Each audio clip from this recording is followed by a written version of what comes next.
Reza naga inshuti yawe isa kukubwira ngo genda urongorwe kandi itazi kwenda nta na fiance ufite. Ese simwe muturongora. Ubwo ni mutarongora natwe niturarongorwa. Nimwe murongora. Cyane icyuki. Kira ni icyuki. Inde. Josiane. Ni mwiza cyane ariko. Ndi mwiza manarabaye mwiza. Aye mu rugo ntago papa agira imyenda nyine agira deadline y'imyenda ngo wambara oya. Shaka na bikini nge nayambara nkagenda nkasoka mu rugo. Ikintu akubwira barakubwira ati agaciro na muntu uyu gataye rimwe nyine utaye agaciro ubuka iryo kintu ahita akubwira ukasohoka nyine nawe ufite ubumuntu uratekereza.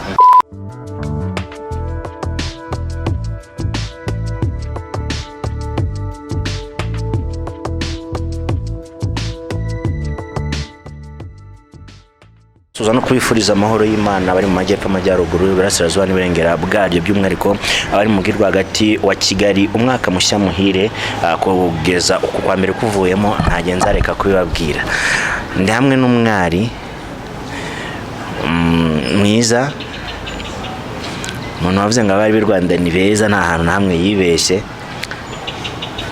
bishobora cyangwa n'ukuri. Oya nagari byo. Ugoye niko ubibona. Ntago wambeshya. Ubwo nibyo ntago wambeshya. Abari b'i Rwanda bashobora kuba ari beza cyane beza. Ni beza. Ni beza. Ako si bose. Nagari bose. Nagari bose beza cyane bose baba beza. Ntago baba beza pe.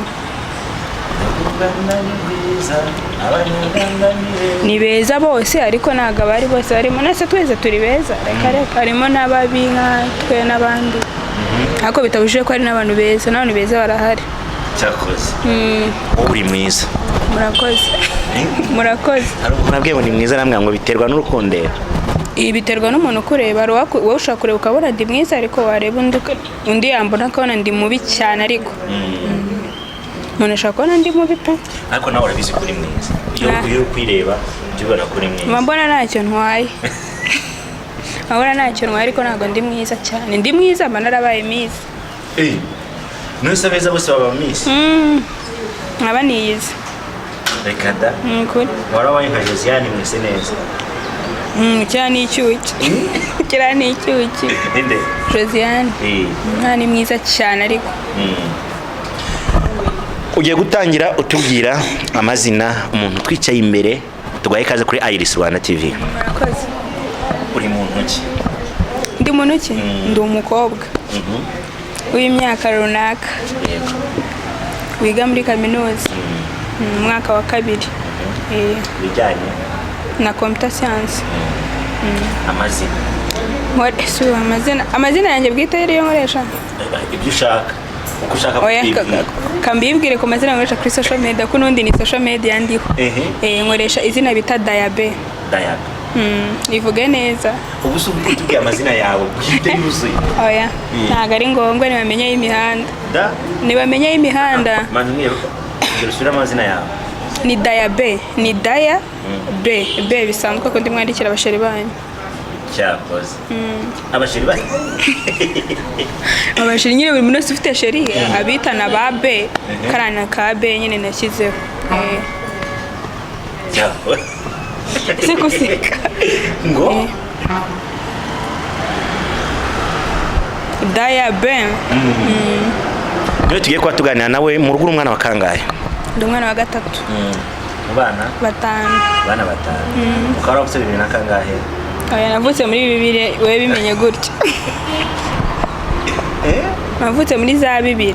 Muri za 2. Tugiye kwa tuganira ku bintu byinshi bitandukanye unatubwira mu buzima bwawe kuri umwana wa 3 iyo uza gusanga nka bucura cyangwa uri imfura. Oya nabyo nta kintu byari kwa bitwaye. Cyambe nyine ko navukiye muri famille nziza. Bivuze ngo mu rugo batabyara umwana iyo babyara 2 gusa ntubuhari. Nagomba mari baravukiye mu yindi famille. Ibyo bintu by'ibitekerezo kabishimira Imana. Ndabishimira cyane. Ukavuga ariko mama na papa babyara 2 gusa. Byazaga kugenda gute? Kibazo fataye amasegonda 5 bitekereze. Kwera ko ndumararungu mu rugo ari kwa babuza umuntu. Bako ndumararungu mu rugo ari kwa babuza umuntu. Ari kwa babuza umuntu nyine. Iwanyu ni wowe uri ntabwo ari njye nyine ariko nzi ko hari icyo mbamariye mu kubashimisha. nta rungu uri mu rugo? Nta rungu, na karitsiti ibimenye ko natashye. Na karitsiti ibimenye. Okay. Tugiye kuba tuganira ku bintu byinshi bitandukanye mu buzima busanzwe rero. Hari icyo nakuze nkunda ariko bikagenda bihinduka. Wakuze ukunda ibiki? Wakuze tugaruke mu buzima bwawe ukiri mutoya ku myaka 9. Wumvaga uzaba iki? Ku myaka 9, rero nari kakana gakunda kugendana n'abakobwa bakuru.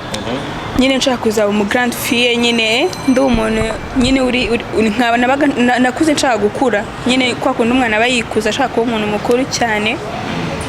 Nyine uyukuze nyine ukabibona, ubona nyine ibintu bisanzwe, ariko utarakura nyine ubona ari ibintu birenze. Nkunda umuceri, nakundaga umuceri ko nkuze sinago nkikunda umuceri. Nkundaga umuceri n'ifiriti ariko narakuze nimba ari ukubirya cyane. Yeri gihe nyine ndabihaga. Ibindi bintu nakuze nkunda nibikira. Numvaga nzaba umunyamakuru. Numva nzaba ndi umuntu nyine ufite free, nyine ufite freedom muri we, nyine nkora ikintu nekereje, icyo nshaka, icyo nkunda. Ko nyine ugenda ukura hari ibyo wabonaga nyine byari free, ukabona nago biri ngombwa cyane nyine ko uba free nyine cyane bikabije nko kurumvaga mba freedom kuko mu rugo barankaniraga byatari. Nuba kigukanira cyangwa ngo waravuze ati umukobwa wacu amaze gukura? Oya, barangiye papa wanjye aracyamfata nk'umwana wiga muri primaire. Ubwo wataka kwaza ngo nanugo ntaha njya nagiye he? Kuko nta kazi ngira ndi umunyeshuri ndi mu rugo ndi muri vacances abari mu rugo. Mu rugo gusa. Apana kujya handi. Ubakubonanye iPhone 15. Yakwa Hasha yahita yimena. Topic turi buze gukora mu cyano cya kabiri weho na Isherina. Hari topic ndabahereza ntoya muri buze kunsesengurira mu mwanya. Mumbwire bano bakobwa batunze ama iPhone niba koko hari base bayabagurira. Turaza kwagera mu mwanya. Twigarukire ubuzima bw'umuntu bwuzuye amahitamo menshi. The life of people is full of many choices. How to choose freedom. Ese umuntu atanya guhitamo ubwigenge cyangwa se kwigenga mu cyekinye mu ihe myaka kweza kwingana? Biterwa na famille wakuriyemo. Nkaye navuga nkanje ubwanjye nago nakubeshya ngo iwacu batanga freedom. Nago kuko umukuru wanjye mfite umukuru wanjye ni umukobwa. Ndanamusuhuje ndamukunda. Urumva ariko nyine icyo mubwiye cyo nuko ntago biterwa. Hari famille ukuriramo wenda wagira muri kaminuza bakakubwira ngo wenda ubwo ugeze muri kaminuza iri mukuru hari wemerewe ko ibintu byose ushaka. Ariko nkatwe iwacu ni irangije kaminuza ubukiri kwanjye sinzwe nagazaduha freedom muri ryari, ariko twebwe igihe cyose ukiri mu rugo nyine utarahava akigufite inshingano ubukiri umwana imbere ye. Ubukiri umwana ikindi nyine ubukora nk'ibyo umwana wo muri primaire bamukorera. Abakubwira ati mu gihe utarimenya utarigenga ugomba gukora kubahiriza amategeko nk'ayawe. Manze twumve kuri iki kintu mu yandi magambo. Ubundi freedom ku muntu 100%. Hari igihe kiyakayigeramo burundu? Byari. Ngiye igihe mba numva umuntu yakwiye gufata freedom muri cya gihe. Nyine ubutangiye gufata inshingano ku bwawe. Nta muntu bazi ibyo kurya, nta muntu usaba amafaranga y'inzu, nta n'umuntu usaba minerval. Nyine buri kimwe ufite akazi wigenga ubu ugomba gukora ibintu byose nyine bya freedom. Ariko bidakwiye ko ufite n'umuco wakuye iwanyu nyine umurongo ngende gw'ababyeyi baguhaye. Muri make reka freedom na decision ubihuza gute? Decision yararenze. Decision yararenze. Ntabwo twari kwava kuri freedom. Ndashaka amagambo tuyumve neza. Freedom na decision. Kuko hari freedom uko nge mbyumva manzi kumve freedom neza. Freedom umuntu uyifite n'umwana. Umwana se gute? Kwa umwana ararira icyo ashaka bakamuha. Ntabwo ikintu cyose urize iwanyu bakiguhereza. Wowe warariraga iwanyu bakagura ibintu byose ushaka. Igihari nyine oya ntabyo kuguhendahenda. Impamvu umubyeyi nese wagendaga mu nzira n'umubyeyi ugashaka ikintu uri kukira hariya kandi ubizi neza ko afite amafaranga ntakiguhe. Ntabwo njye nigeze mbibona. Njye nasabaga ibintu mbona ko bihari kandi nemerewe kubona. Ariko nese nta mubyeyi urabona akubitira umwana kuko arangariye amandazi. Katuje en general kuri wowe freedom ni start when until when? Umva freedom njye nayo ndabona. Ubu nta freedom mfite nayo rwose, ariko nteganya kuzayigera nzayishaka. ubu ushobora no kwambara umwenda wagera hanze papa akavuga ati subiraho ndavuze ngo yambure neza neza uhinde. Oya, iyo freedom yo barayiduhaye mu rugo ntago papa agira imyenda nyine agira deadline y'imyenda ngo wambara. Oya, nshobora kubona bikini njye nayambara nkagenda nkasohoka mu rugo.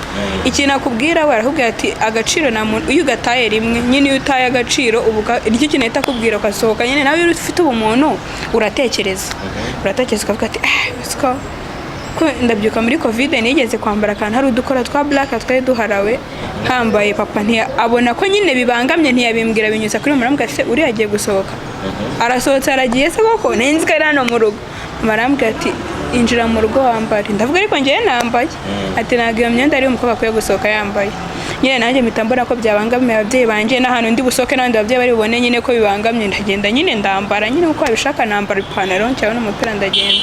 Rero imyenda yo ni ibindi biba biterwa na famille wakunda. Hari umubyeyi udakunda amajipo ariko akunda amapantaro nyine icyo gihe iyo uri kubana n'ababyeyi wambara kenshi ibintu bihwanye n'ababyeyi bawe nyine bibyo bakunda, ariko iyo mutari kumwe uba free rwose ukambara ikintu cyose ushaka. Imyaka ya 22 urumva warageze igihe cyo kuba wa making a decision. Akakunya ni biri so ikuye akare ndabeshye myaka ntago ari 22 ni bababeshye. Imyaka yanjye nta muntu yizi sibyo ababyeyi banjye n'abavandimwe banjye ngiye ko nayimenye nubwo nari ibyo mvuze mwe kubyizira nk'ukuri wasanga utanabeshye ari 20 barambatije amaye 22 ariko icyo nicyo ntago imyaka yanjye abantu benshi bayizi ko nkunda kuyivuga. Ntago rero nafata decision hari ibintu nyine ngiye nifatiraho decision nkavuga ati umubyeyi wanjye ntago ari bubyumve mu bana kuri kamera papa wanjye yibonye ntago yabikunda pe. Okay, nkubaje ati wageze igihe cyo kumva ko wa making a decision. Na making a decision ntago ari byose ntago ari ibintu byose nakoraho decision. Hari ibintu nyine yongeye mbanza mama wanjye ari umujyanama wanjye hari ibintu nshaka kubwira amakambwe atari kuri huse wabanje ukakora gutya ko ari byo sawa nanjye kuko nakongera ngatekereza ngasanga nibyo, ariko hari n'ibintu just nk'iyo ugiye guhitamo umuntu ukunda ntabwo wajya kwibaza umubyeyi, nk'iyo ugiye kujya ahantu ntabwo wajya kubiba nyine. Hari ibintu uba ufiteho decision byihuse apana ibintu nyine bikomeye byakugiraho ingaruka zirenze mu minsi iri imbere. Ubu wageze igihe cyo kuba wafata decision ku buryo ki wajya gukora ku idarapo ry'igihugu. Ariko se we ubu ngubu narifata ubu nabikora nasezerana ni ibyo wari uvuze. Idarapo ry'igihugu se umuntu apfa kurikora uko abonye. Inzozi zawe kuri iyo gahunda gusezerana nashaka kuruhuza na freedom and decision. Yes, kuri iyo gahunda ubu iyo freedom urayifite kandi niyo decision ushobora kuyifata mu gihe byabaye ngombwa. Nayifata. Yes. Ibintu bitanu ubona bisunikira umuntu gufata iyo decision muri kinyejana turimo. Bakunda kwanga abakobwa baratinze, abasore baratinze, ariko hanze hano ntekereza bizahindura inyito bikitwa ko abahungu ari bo basigaye bagumirwa kuko nibo benshi basigaye batararongora. Ese simwe muturongora ubwo ni mutarongora natwe niturarongorwa nimwe murongora nyine iyo utarongoye ubwo hari undi mukobwa ubugumiwe ku rundi ruhande aho wari kuza cyane rwose nyine muratubabaza kumurongora cyane. Ikibazo kurongora birakorwa ahubwo gushyira mu mara biterwa we nicyo bita kurongora njye nsinzi ikintu cyano wagiraga ngo biterwa ngiye kurongora mba numva ni ugushaka umugore cyangwa undi nawe mugashakana nyine umugore n'umugabo. Mendi magambo kurongora nta bindi unyaze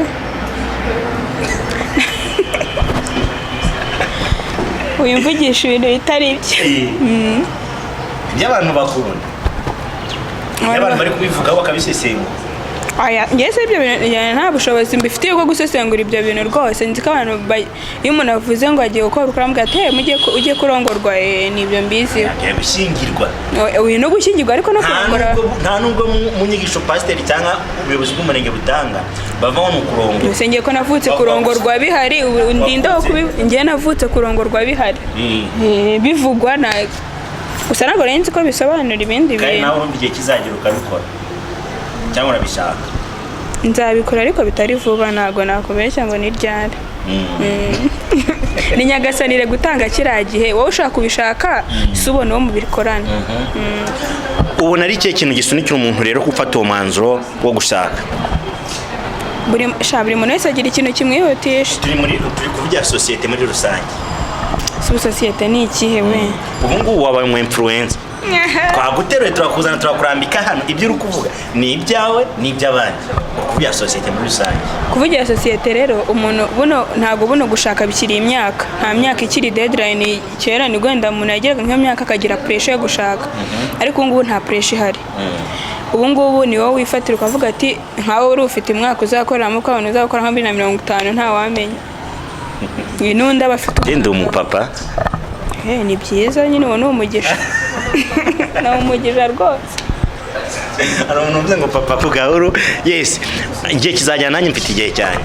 Uri muntu nyine ngiye ikintu nemera nk'umuntu usenga, nemera ko biriya bintu ntabwo ari ibintu umuntu abyuka mu gitondo ngo ahita akora. ni ibintu planning. kandi ntabwo planning nta bushobozi rega. none se wabonye ubukwe bwikora sarangura amafaranga. njye nta mafaranga. njye nta mafaranga. waba udafite amafaranga ukajya he? nese ubu najya. nese ko muba mugiye kuvanga imitungo we n'undi muntu uze mutarabona amafaranga never. bisanzwe tufata kino gice cyo hejuru nta kibazo. bisanzwe rwose. ufite big close up yawe hano hejuru. ati utarabona amafaranga wayo usigi umugabo azaba yafite. umugabo se niwe kandi muba mugiye gukora urugo rw'abantu babiri, abafite urugo rwe n'abafite urwaye mugahuriza hamwe urugo rumwe. ubwo rero muhurije hamwe urugo rumwe nicyo kikwereka nyine ko uyabona nta muntu ukigorana. si ubonaza akajya ngaburira icyumweru kigashira, ntabwo byakunda, ntabwo wabyemera nawe. umukobwa mbwira ati njye ntabwo namera nk'itungo riziritswe mu rugo. kandi iyo umuntu aguha buri kimwe cyose ugendera ku nta freedom ugira. kandi muri iki gihe twe dushaka freedom. nese naba nta freedom nagize mu rugo, nashaka nkashaka n'umugabo utampa freedom, ubwo si ubwo nambaye umuhe buzima. ubwo murahuza imibare kuri buri kimwe cyose. ntabwo umuntu uri kukumenya buri kimwe cyose mwahuza. uvuze ngo karite y'umugabo ukeneye n'umugabo uguhereza mereze iki dufatanya. freedom. agiye kundejijwe hano. umugabo mba nkeneye ni umuntu nyumva, umuntu nyine ubona ko afite nanjye hari ikintu ari ide namuha. yego. ikindi cya kabiri, umuntu wambera papa w'abana, umuntu ubona nyine waba uri proud ye mu bantu. muzabyara umwana mukabona ni mwiza koko. muri iyi si wabyara umwana ayaga ko wajya gushora igishoro cyo hanze cy'ibiserekareka. oya, ngomba kubyara n'umuntu mbona ko nzabyara umwana mwiza. ibyo ntabwo ari byo biza mbere, biza nyuma mu byifuzo. kuko ushobora no kuba wenda narateganyijwe n'umuntu mubi ntawamenye nimba ari abantu babi babaho. ikindi ni uko aba afite ubushobozi butarenze cyane. ariko nyine ku buryo njyewe akazi mfite gahagaze twabaho, nawe ake gahagaze nanjye natunga urugo. ibyo utarabigeraho ntawe. rega ntabwo bune se wakihuta, nta kwihuta guhari rwose ubu ngubu. kunyihutisha cyakoze windongoza. windongoza. mwanarongorwa ariko. oya njye ndacyari mutoya, ntabwo nari nabitekereza ko ndakiga, nta amafaranga ndabona, usibona abanje he koko. ariko ubonye akazi keza ukabona ugahita shift yo kwiga bahitorongorwa kwavo. oya njye ntabwo nanze kuvanga kwiga n'akazi. wapi, nabanje kwiga, ninsoza kwiga nzashaka akazi. ubwo nimbona akazi nyine nawe urabyumva, nkabona amafaranga nkabasevinga. ni byiza reka kubyara umwana bamusevingiye. wiga ibijyanye n'iki? yiga computer science. computer science. nibyo wize secondaire. twihute cyane twigarukire kuri how to. ni gute wahitamo ubwigenge? sindabona igisubizo, nicyo kibazo mfite cyonyine uyu munsi. ni gute wahitamo ubwigenge? ubwigenge umuntu niwe ubwiha. nshobora kubyuka mu gitondo nkavuga ngo ngomba gukora freedom. rega biba biterwa ubwigenge se kuki. inkange ikintu mfite, umutungo mfite ni umubiri wanjye. wenda n'imyenda araguze da n'inkweto, nibyo ugomba kugira ubwigenge ko nta kindi kintu ufite. umutungo ufite. umutungo mfite, njye mfiteho uruhare, mfiteho gukora ku kibuzima bwanjye, ni umubiri wanjye n'imyenda yanjye n'inkweto, nta kindi. ufite no gukoresha uko ubishaka. nase si wowe ukoresha, ni wowe ugenga, ni wowe uwutegeka, nta wundi muntu uwukubikiye. ugomba kuwukoresha nyine uko ushaka.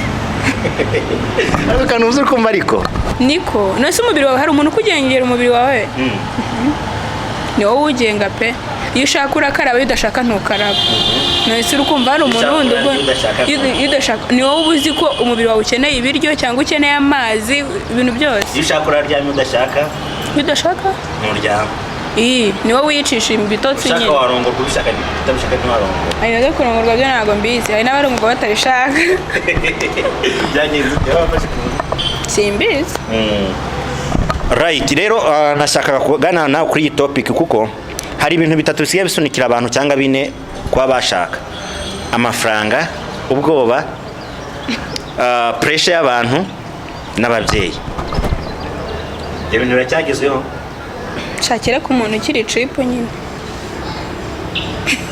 muri abantu benshi nabonye baragiye bakora n'ubukangurambaga bwinshi bushoboka bwo kubwira abantu ko umubyeyi atagomba kukubwira igihe cyo gushakira inshuti zo wenda ni wowe wiha pressure nawe ubwawe ufite pressure muri wowe nyine ukabona wenda abantu bose mwakuranye barashatse ukavuga ni njye usigaye iyo pressure ni wowe uyitekereza ntabwo inshuti yawe isa kukubwira ngo genda urongorwe kandi itazi ko wenda nta na fiance ufite